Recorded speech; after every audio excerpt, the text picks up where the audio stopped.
ఇక్కడ 70కి పైగా బిల్డింగ్స్ ఉన్నాయి. దీనిలో 6500కు పైగా రెసిడెన్సెస్ ఉన్నాయి. వీళ్ళు మాత్రం వాటర్ ఇబ్బందులు లేకుండా ముందస్తుగానే నీటిని అన్నిటిని కూడా ఒడిసి పట్టుకొని వాటర్ హార్వెస్టింగ్ పిట్స్, అలాగే ఇంజెక్షన్ బోర్వెల్స్, వీటన్నిటి ద్వారా నీటిని సేవ్ చేస్తున్నారు. తద్వారా భూమిలోకి నీటిని పంపించి భూగర్భ జలాలు పెంచుకొని ప్రస్తుతం ఉన్న సమ్మర్లో నీటి ఇబ్బందులు లేకుండా ఉన్నారు. ఇట్లాంటి వాటర్ హార్వెస్టింగ్ పిట్స్, ఇవే కాకుండా ఇంజెక్షన్ బోర్వెల్స్, వీటి అన్నిటి ద్వారా వాటర్ని వర్షం పడ్డప్పుడు కానీ ఇతర వాటర్ని కానీ బయటికి పంపించకుండా భూమిలోకి పంపిస్తున్నారు. తద్వారా ఈ చుట్టుపక్కలంతా కూడా ఎక్కడా కూడా భూగర్భ జలాలు తగ్గకుండా ఎలాంటి ఇబ్బందులు లేకుండా చూసుకుంటున్నారు. సో దీనివల్ల ఈ సమ్మర్లో వీళ్ళకి వాటర్ ఇబ్బందులు అయితే ఉండట్లేదు. సో ప్రస్తుతం మనతో మాట్లాడడానికి వీళ్ళు అందరూ ఉన్నారు. వీళ్ళతో మాట్లాడదాం. సార్ చెప్పండి, సో మీ దగ్గర ఎన్ని రెసిడెన్సెస్ ఉన్నాయి? ఇక్కడ ఈ వాటర్ని మీరు ఎలా సేవ్ చేసుకుంటున్నారు? అసలు ఈ ప్రాసెస్ అంతా ఎట్లా నడుస్తుంది చెప్పండి. టోటల్గా వచ్చేసి 6500 రెసిడెంట్స్ ఉన్నారు.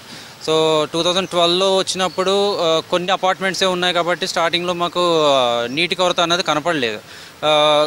గోయింగ్ ఫార్వర్డ్ కొద్దిగా నీటి కొరత కనపడతా మొదలెట్టింది. ఇంకా అప్పటికే ఇంకా ఇది కష్టం, ఇలాగైతే హైదరాబాద్ ఇదంతా రాక్ షీట్ ఏరియా అని చెప్పేసి ఒక ఐడియా ఉంది కాబట్టి మెల్లిగా ఈ రెయిన్ వాటర్ హార్వెస్ట్ పిట్స్ పెట్టుకోవటం, అపార్ట్మెంట్లో పడిన ప్రతి ఒక్క వాటర్ని సేవ్ చేసుకునేలాగా ఫిల్టరింగ్ చేసి వాటర్ ట్యాంక్లో రీసైకిల్ అయ్యేలాగా చేయడం, దాంతోపాటు మెల్లిగా ఇంజెక్షన్ బోర్వెల్స్ వేయటం కూడా మొదలుపెట్టాం.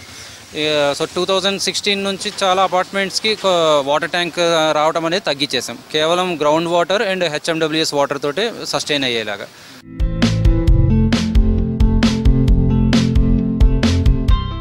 మీ దగ్గర ఈ వాటర్ హార్వెస్టింగ్ పిట్స్ కానీ ఇంజెక్షన్ బోర్వెల్స్ పెంచిన తర్వాత గ్రౌండ్ వాటర్ లెవెల్స్ పెరిగాయా? మీ దగ్గర ఉన్న బోర్లు మంచిగా వస్తున్నాయా? ఏదైతే చెప్పినట్టుగా 2016లో మేము కొద్దిగా వాటర్స్ కోసం సఫర్ అయ్యాము.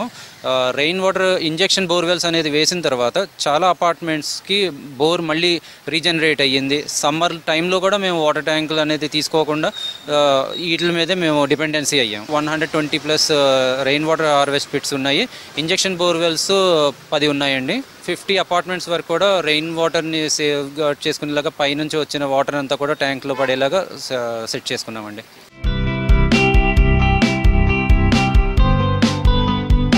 ఈ సమ్మర్లో సిటీ అంతా కూడా వాటర్ కోసం ఇబ్బందులు పడుతున్నారు. ఎస్పెషల్లీ పెద్ద అపార్ట్మెంట్స్ ఏవైతే ఉన్నాయో వాళ్ళైతే ప్రైవేట్ ట్యాంకర్ల పైన డిపెండ్ అవుతున్నారు. సో మీ దగ్గర ఎట్లా ఉంది? ఇట్లా ఈ ఇంకుడు గుంతలు ఎంతవరకు పనిచేస్తున్నాయి? అంటే ఇంకుడు లాస్ట్ ఇయర్ రెయిన్స్ వల్ల ఏంటంటే ఇంకుడు గుంతలు కొద్దిగా పనిచేస్తున్నాయని చెప్పాలండి. మా అపార్ట్మెంట్లో అయితే కనుక ఇదివరకు బోర్వెల్ అంత వచ్చేది కాదు. ఇప్పుడైతే కనుక బోర్వెల్ ఒక 30 minutes వస్తుంది అనమాట. అరౌండ్ 2000 liters వరకు పర్ డే మాకు వస్తుంది. అపార్ట్ ఫ్రమ్ దాని ప్రకారం ఏంటంటే మేము జిహెచ్ఎంసీ ట్యాంకర్స్ బుక్ చేసుకుంటే పర్వాలేదండి. ఇప్పుడు ఈ లాస్ట్ మంత్లో అయితే కొద్దిగా స్కేర్సిటీ వచ్చింది, కానీ ఇప్పుడైతే కనుక సేమ్ డే మాకు డెలివరీ చేస్తున్నానండి, ట్యాంకర్స్ వస్తున్నాయండి. మేము ఇంకా ఎక్కువ ప్లాన్ చేస్తున్నాం అనమాట.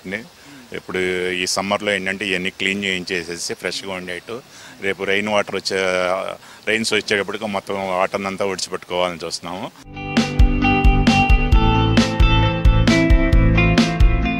ఇంకుడు గుంతలు కానీ లేకపోతే ఇంజెక్షన్ బోర్వెల్స్ కానీ ఖర్చు ఎంత అవుతుంది సార్ పెట్టుకోవాలంటే? మీకు ఎంతవరకు అయింది అది చెప్పండి, అసలు ప్రాసెస్ ఎట్లా అయింది అనేది. ఇంజెక్షన్ బోర్వెల్కి వచ్చేసి సార్ 40,000 రూపీస్ ఖర్చు వస్తుంది. So normal rain water harvest pit అంటే మటుకి మనకి ఒక 25,000 లోపలే వీ కెన్ సెటప్. అది ఎవ్రీ ఇయర్ మటుకి ఒక 1000 నుంచి 2000 రూపీస్ పెట్టుబడి మళ్ళీ పెట్టాల్సి వస్తుంది దాన్ని క్లీనింగ్ చేయడానికి అన్నిటికి. సో దానివల్ల ఏమవుతుంది, మనకి మనం పెట్టిన పెట్టుబడి 2000 5000 ఏడాదికి ఒకసారి అవుతుంది. కానీ మనం దానివల్ల వాటర్ ట్యాంకర్స్ రూపంలో చూస్తే చాలా సేవ్ చేసుకున్న వాళ్ళం అవుతున్నాం. సో అది బాగా మెజర్ కనబడుతుంది. ఇవే కాకుండా మనం అపార్ట్మెంట్లో నుంచి కూడా ప్రతి ఒక్కరికి వాటర్ మీటర్స్ అనేది కూడా హ్యాబిట్ చేసాం సార్. దానివల్ల ఏమవుతుంది, వాళ్ళు తక్కువగా వాడుకోవాలి, సేవ్ వాటర్ దాని మీద ఎక్కువగా ఇంట్రెస్ట్ చూపిస్తున్నారు.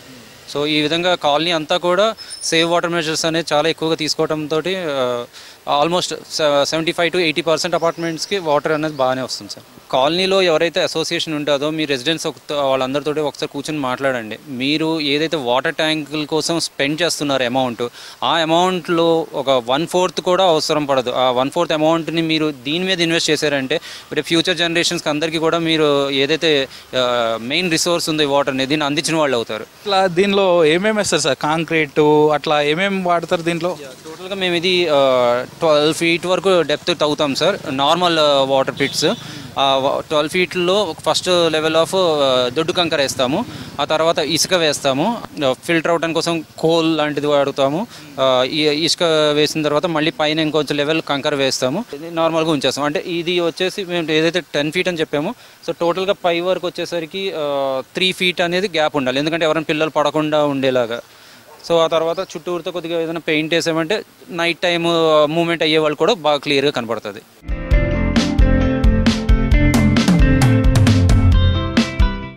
వర్షాలు పడ్డప్పుడు బిల్డింగ్స్ పైన, అపార్ట్మెంట్స్ పైన, రూఫ్ టాప్ పైన పడే వర్షం అంతా కూడా మామూలుగా కిందికి వెళ్తుంది. కానీ వీళ్ళు ఆ వాటర్ను కూడా స్టోర్ చేయడానికి రూఫ్ టాప్ ప్రాసెస్ని ఇక్కడ ఫాలో అవుతున్నారు. సో మనం చూస్తున్నాం కదా, ఇక్కడ పైనుంచి మొత్తం రూఫ్ పైనుంచి పైప్ లైన్స్ వేశారు. సో పైప్ లైన్స్ వేసి ఈ పైప్ లైన్ నుంచి వర్షం పడ్డప్పుడు వచ్చే వాటర్ అంతా కూడా ఇక్కడికి వచ్చిన తర్వాత దాన్ని మళ్ళీ తిరిగి వాటర్ను ఫిల్టర్ చేసి, ఈ వాటర్ని ఫిల్టర్ చేసి మళ్ళీ తిరిగి సంపులోకి పంపిస్తున్నారు. సో తద్వారా ఏమవుతుందంటే ఈ పైనుంచి వచ్చే వాటర్ అంతా కూడా వేస్ట్ అవ్వకుండా ఆ వాటర్ని తిరిగి మళ్ళీ యూజ్ చేసుకోవడం వల్ల ఆ వాటర్ని కూడా ఎట్లాంటి ఇబ్బందులు లేకుండా మనకు వాడుకోవచ్చు అనే ఉద్దేశంతో ఇక్కడ ఫిల్టర్ చేసి ఈ ఫిల్టర్ అయిన వాటర్ని తిరిగి సంపులోకి పంపి వీటిని యూజ్ చేస్తున్నారు. సో అసలు ఈ ప్రాసెస్ ఎట్లా సాగుతుంది ఏంటి అనేది వీళ్ళని అడిగి తెలుసుకుందాం. చెప్పండి సార్, ఇది ఎట్లా, ఈ ప్రాసెస్ అంతా ఎట్లా ఉంటుంది? సార్ ఇక్కడ చూసినట్టుగా మీరు ప్రతి ఫ్లాట్ కూడా, అపార్ట్మెంట్ కూడా 1000 స్క్వేర్ యార్డ్స్ కన్స్ట్రక్షన్ అయినాయి. సో 1000 స్క్వేర్ యార్డ్లో కన్స్ట్రక్షన్ అయిన అపార్ట్మెంట్స్ అంటే ఎంత టెర్రస్ ఉంటుందో మీకు ఐడియా వచ్చి ఉంటుంది ఈ పాటికి. సో ప్రతి రెయిన్ డ్రాప్ని కూడా మేము సేవ్ చేయాలి అన్న ఉద్దేశంతో ఈ యొక్క రెయిన్ ఫిల్టర్స్ని మేము ఏర్పాటు చేసుకున్నాము. సో అన్ని కార్నర్స్ నుంచి కూడా వచ్చే వాటర్ని టోటల్గా కిందకు వచ్చేసి ఈ ఫిల్టర్లో ఫిల్టర్ అవుతుంది. అంటే ఆ చెత్త ఏదైతే ఉంటుందో ఫిల్టర్ అయిపోతుంది. అయిపోయిన తర్వాత వాటర్ అంతా కూడా మనకి ట్యాంక్లోకి వచ్చేస్తుంది. ట్యాంక్లో వచ్చిన తర్వాత కూడా మనం కొన్ని క్లోరిన్ అలాంటివి కలుపుతూ ఉంటాము. సో దెన్ రెసిడెంట్స్కి ఎవరికి కూడా ఇబ్బంది కలగకుండా వాటర్ని యూజ్ చేసుకునేలాగా, డే టు డే యూజ్ చేసుకునేలాగా. పైనుంచి వచ్చిన వాటర్ని కిందికి ఫిల్టర్ చేసిన తర్వాత కింద తిరిగి సంపులోకి పంపించాము. వాటినే ప్రస్తుతానికి మేము యూజ్ చేస్తున్నాము. సో వాటికి క్లోరిన్ లాంటివి యాడ్ చేసి ఫిల్టర్ చేసిన తర్వాత తిరిగి క్లోరిన్ లాంటివి యాడ్ చేసి తిరిగి మళ్ళీ వాటిని మా యుటెన్సిల్ క్లీనింగ్ కానీ లేకపోతే వాష్రూమ్ యూసేజ్ కానీ వీటన్నిటి కూడా యూజ్ చేస్తున్నామని చెప్తున్నారు. ఒక ఇంజెక్షన్ బోర్వెల్ దగ్గర ఉన్నాం. సో ఇక్కడ చూస్తున్నాం కదా, సో ఈ ఇంజెక్షన్ బోర్వెల్ 150 ఫీట్ లోతు ఉంది. సో దీనికి ఏంటంటే హోల్స్ చేశారు. సో ఇది 150 ఫీట్ లోతు వేసి ఈ ట్యూబ్, ఈ పైపు ఇంజెక్ట్ చేశారు. అలాగే పైనుంచి వచ్చే వాటర్ అంతా కూడా ఈ హోల్స్ ద్వారా, ప్రస్తుతం మనకు అక్కడ కనిపిస్తున్నాయిగా, ఆ హోల్స్ ద్వారా లోపలికి వెళ్తుంది. సో మామూలుగా ఇంకుడు గుంతలు అంటే అవి ఒక 10 to 12 ఫీట్ ఉంటాయి. సో దాంతో వాటర్ అనేది లోపలికి పోయినా కానీ ఈ ఇంజెక్షన్ బోర్వెల్ ద్వారా గ్రౌండ్ వాటర్కి చాలా డీప్గా వెళ్తుంది. సో తద్వారా కింద కూడా వాటర్ లెవెల్స్ ఉంటాయనే ఉద్దేశంతో ఇంజెక్షన్ బోర్వెల్స్ వేస్తారు. సో ఈ ఇంజెక్షన్ బోర్వెల్స్ని ఈ మధ్య HMWS కానీ అలాగే GHMC కానీ సంయుక్తంగా వాళ్ళు కూడా ఓపెన్ ప్లేసెస్ ఎక్కడెక్కడ ఉంటాయో అక్కడ ఏర్పాటు చేసుకుంటున్నారు. అలాగే హౌసింగ్ సొసైటీ వాళ్ళని కూడా ఇట్లాంటివి పెట్టాలని ప్రమోషన్ కూడా చేస్తున్నారు. సో ఇక్కడ ఎన్ని ఉన్నాయి, ఏంటి, వీటిని ఎప్పుడు ఏర్పాటు చేశారని వీళ్ళతో మాట్లాడదాం. మొత్తం ఎన్ని ఇట్లాంటి ఇంజెక్షన్ బోర్వెల్స్ ఉన్నాయి సార్? ఓకే, మా దగ్గర ఇప్పుడు కాలనీ మొత్తం దాదాపు 12 ఇంజెక్షన్ పిట్లు ఉన్నాయండి.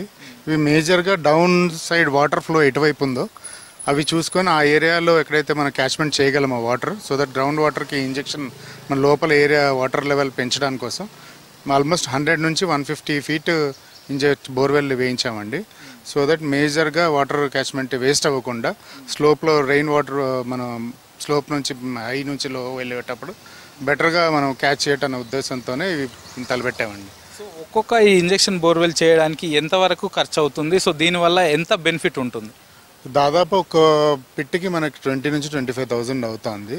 కాకపోతే ఇది area overall colony wise benefit కాబట్టి మనం ఇండివిజువల్గా మనం కలెక్ట్ చేస్తున్నాం కాబట్టి ఆ అమౌంట్లోంచి మనం అప్పుడప్పుడు ఒక పిట్ లాగా వేయించుకొని సొసైటీకి బెనిఫిట్ అయ్యేలాగా చేస్తున్నామండి. ఇవన్నీ చేసినందువల్ల మాకు అట్లీస్ట్ 1.5 month వాటర్ రిసోర్సెస్ పెరగడానికి చాలా స్కోప్ వచ్చిందండి.